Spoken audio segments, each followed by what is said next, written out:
cric-crac, le compte est hors du sac. Il était une fois, et une fois il n'était pas, une jeune mère qui était sur son lit de mort. La mère, mourante, appela Vassilissa, sa fille. Et la petite fille aux bottes rouges et au tablier blanc vint s'agenouiller auprès de sa mère. « Voici pour toi une poupée, mon amour, » murmura la mère. Du dessus de lit en laine, elle tira une poupée minuscule, vêtue comme Vassilissa de bottes rouges, d'un tablier blanc, d'une jupe noire et d'une veste brodée de fils de couleur.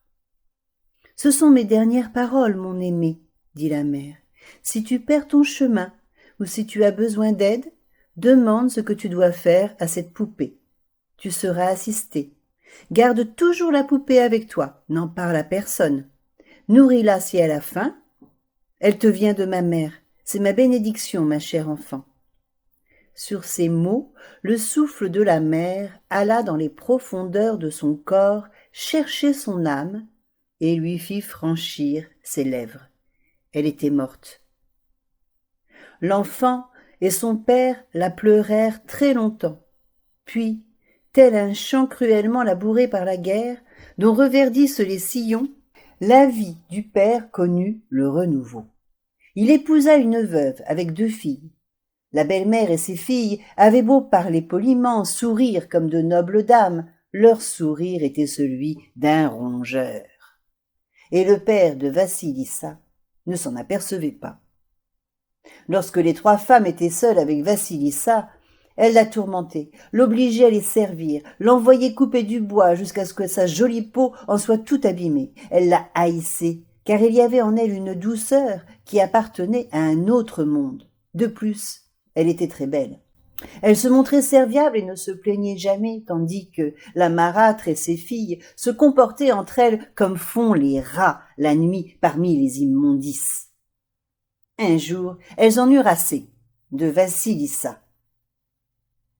« Faisons en sorte que le feu s'éteigne, puis envoyons Vassilissa dans la forêt demander du feu pour notre foyer à Baba Yaga, la sorcière. Quand elle sera devant la Yaga, la vieille la tuera et la mangera. » Et elle, de battre des mains et de couiner, exactement comme ces bêtes qui vivent dans l'obscurité. Ce soir-là, donc, lorsque Vassilissa rentra après avoir ramassé du bois, la maison était plongée dans l'obscurité. Très ennuyée, Vassilissa demanda à sa belle-mère: « Mais que s'est-il passé? Comment allons-nous préparer le repas? Avec quoi allons-nous nous éclairer ?» La marâtre la tança. « Petite idiote, tu vois bien que nous n'avons plus de feu. Et je ne peux pas aller dans les bois parce que je suis trop vieille. Quant à mes filles, elles ne le peuvent pas non plus parce qu'elles ont peur.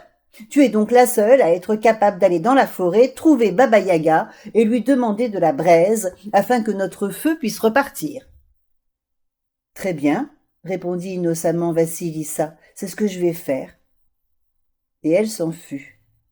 Les bois s'assombrissaient et sous ses pieds, des brindilles craquaient, ce qui la remplissait de terreur.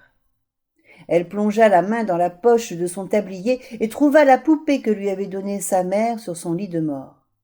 Vassilissa tapota la poupée dans la poche. « Rien que de toucher cette poupée, je me sens mieux, » se dit-elle. À chaque bifurcation du chemin, Vassilissa mettait la main dans sa poche et consultait la poupée. Dois-je aller à gauche ou dois-je aller à droite? La poupée indiquait oui ou non, ou bien par ici, ou encore par là. Vassilissa lui donna un peu de son pain et se laissa guider par ce qui émanait d'elle. Soudain, un homme vêtu de blanc, monté sur un cheval blanc, passa au galop et le jour pointa. Un peu plus loin, un homme vêtu de rouge passa au petit trot et le soleil se leva. Vassilissa marcha encore, et au moment où elle atteignait l'antre de Baba Yaga, arriva un cavalier vêtu de noir, monté sur un cheval noir, qui entra au petit trot dans la cabane. La nuit tomba. La barrière formée d'os et de crânes qui entourait la cabane se mit à flamboyer, éclairée par un feu intérieur, de sorte que là, dans la forêt, la clairière rougeoyait d'une lumière surnaturelle. La Baba-Yaga était une créature absolument terrifiante. Elle se déplaçait non pas dans un chariot ou un carrosse, mais dans un chaudron en forme de mortier qui avançait tout seul dans les airs.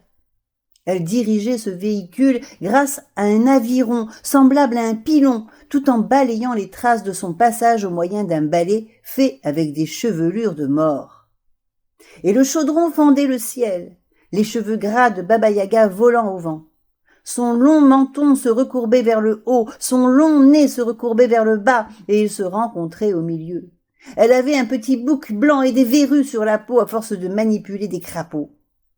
Ses doigts tachés de brun étaient épais, annelés comme un toit de tuiles et si incurvés qu'elle ne pouvait fermer le poing. La maison de Baba-Yaga était plus étrange encore. Elle était juchée sur d'immenses pattes de poulet jaunes et se baladait toute seule quand elle ne tournait pas sur elle-même comme un danseur en transe. Les poignées des portes et des volets étaient faits de doigts et d'orteils humains et la serrure de la porte d'entrée était un groin, aux nombreuses dents acérées. Vassilissa consulta sa poupée et demanda « Est-ce là la maison que nous cherchons ?» Et la poupée répondit « Oui. C'est bien ce que tu cherches. » Avant que Vassilissa n'ait fait un pas de plus, Baba-Yaga fondit sur elle avec son chaudron en hurlant.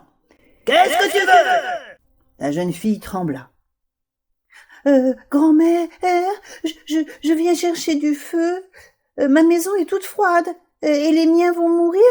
J'ai besoin de feu. Baba-Yaga dit d'une voix cassante. « Ah oui, je connais les tiens. Eh bien, inutile enfant, tu as laissé le feu s'éteindre? C'est être bien mal avisé. Par-dessus le marché. Pourquoi crois-tu que je vais te donner la flamme ?» Vassilissa consulta sa poupée et se hâta de répondre. « Parce que je te le demande ?» Baba-Yaga ronronna. Tu as de la chance. C'est la bonne réponse. Et Vassilissa se sentit très chanceuse d'avoir fourni la bonne réponse. Baba-Yaga menaça. « Il m'est impossible de te donner du feu tant que tu n'as pas travaillé pour moi.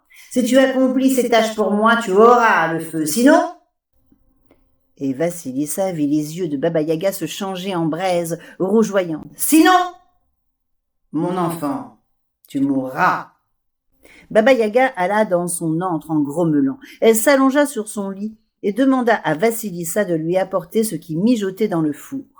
Dans le four, il y avait assez pour nourrir 10 personnes. Et la Yaga mangea tout, ne laissant à Vassilissa qu'une minuscule croûte et un dé à coudre de potage.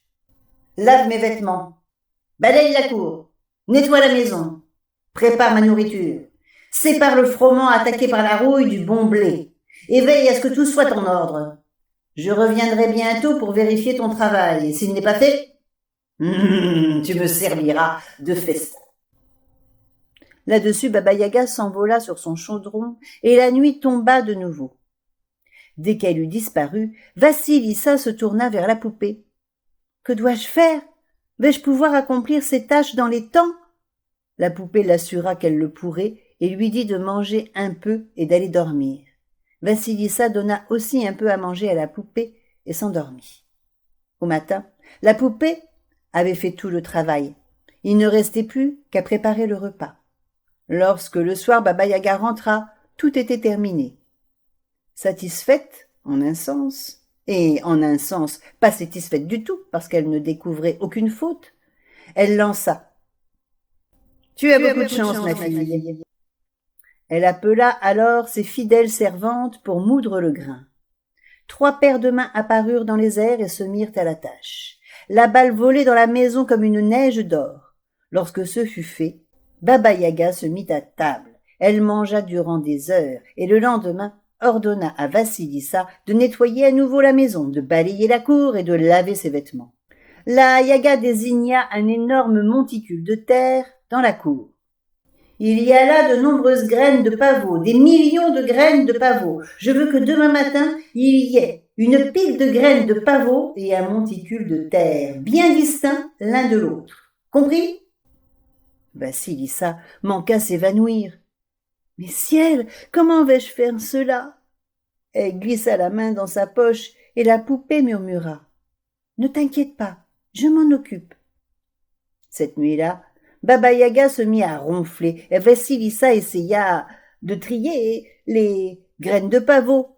Au bout d'un moment, la poupée lui dit « Va dormir, tout ira bien. » De nouveau, la poupée se mit au travail, et quand la vieille femme revint à la maison, il ne restait plus rien à faire. « Bien, bien !» s'exclama Baba-Yaga d'une voix sarcastique. « Une chance que tu aies pu en venir à bout. » Elle appela ses fidèles servantes pour qu'elles pressent les graines de pavot et en extraient l'huile. À nouveau, 3 paires de mains firent leur apparition et se mirent au travail.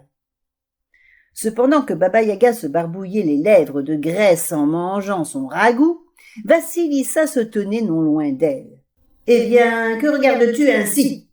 aboya Baba-Yaga. « Puis-je vous poser quelques questions, grand-mère ?»« Pose !» répondit Baba-Yaga. « Mais rappelle-toi, en savoir trop peut faire vieillir prématurément. » Vasilissa interrogea Baba-Yaga sur l'homme blanc sur son cheval blanc. « Ah !» dit Baba-Yaga d'une voix chaleureuse. « Celui-ci, le premier, c'est mon jour. »« Et l'homme rouge sur le cheval rouge ? Ah ! C'est mon soleil levant. »« Et l'homme noir sur le cheval noir ? Ah oui, c'est le 3e, c'est ma nuit. »« Ah, je vois, » dit Vasilissa. « Continue, continue mon enfant, » susurra la Yaga. Vasilissa allait l'interroger sur les paires de mains qui apparaissaient et disparaissaient, mais la poupée se mit à s'agiter dans sa poche. Au lieu de quoi, Vasilissa dit alors « Non, grand-mère, comme vous le dites, en savoir trop peut faire vieillir prématurément. »« Ah !» fit la Yaga en penchant la tête tel un oiseau. « Tu es bien sage pour ton âge, ma fille. Et comment en es-tu arrivée là ?»« Grâce à la bénédiction de ma mère. »« La bénédiction !» grinça Baba-Yaga. « La bénédiction ! Nous n'avons pas besoin de bénédiction dans cette maison. Tu ferais mieux de filer, mon enfant. » Et elle poussa Vasilissa dehors dans la nuit. « Je vais te dire, ma fille. Tiens !» Baba-Yaga prit à sa barrière un crâne aux yeux ardents et le plaça sur un bâton. « Tiens, emporte ce crâne chez toi au bout d'un bâton. Voilà, c'est ton feu. Ne prononce pas un mot de plus. File !» Vasilissa commença à remercier la Yaga, mais la poupée se mit à s'agiter dans sa poche et Vasilissa se rendit compte qu'elle devait prendre le crâne et s'en aller. Elle courut jusque chez elle à travers la forêt obscure, suivant les méandres du chemin selon les indications de la poupée. Vasilissa traversait la forêt, portant le crâne avec le feu qui jaillissait des trous à l'endroit de ses oreilles, de ses yeux, de son nez et de sa bouche. Soudain, elle eut peur de son poids et de sa lumière surnaturelle et eut envie de le jeter au loin, mais le crâne lui adressa la parole. Il lui enjoignit de se calmer et de continuer à marcher vers la demeure de sa belle-mère et de ses filles. Ce qu'elle fit. Tandis que Vasilissa approchait de la maison, la belle-mère et ses filles se mirent à la fenêtre et virent une étrange lumière qui dansait dans le bois et approchait de plus en plus. Vasilissa se rapprochait de plus en plus. Lorsque la belle-mère et ses filles la virent, elles se précipitèrent sur elle, disant qu'elles étaient demeurées sans feu depuis son départ et qu'elles avaient eu beau faire tout pour essayer d'en allumer un, il s'éteignait toujours. Vasilissa entra dans la maison avec un sentiment de triomphe, car elle avait survécu à son dangereux voyage et rapporté le feu. Mais le crâne fixa son regard incandescent sur la marâtre et sur ses filles et ne les quitta plus des yeux. Si bien qu'au matin, il avait réduit le cruel trio en cendres. Cric, crac, crac, crac. Le conte est dans le sac.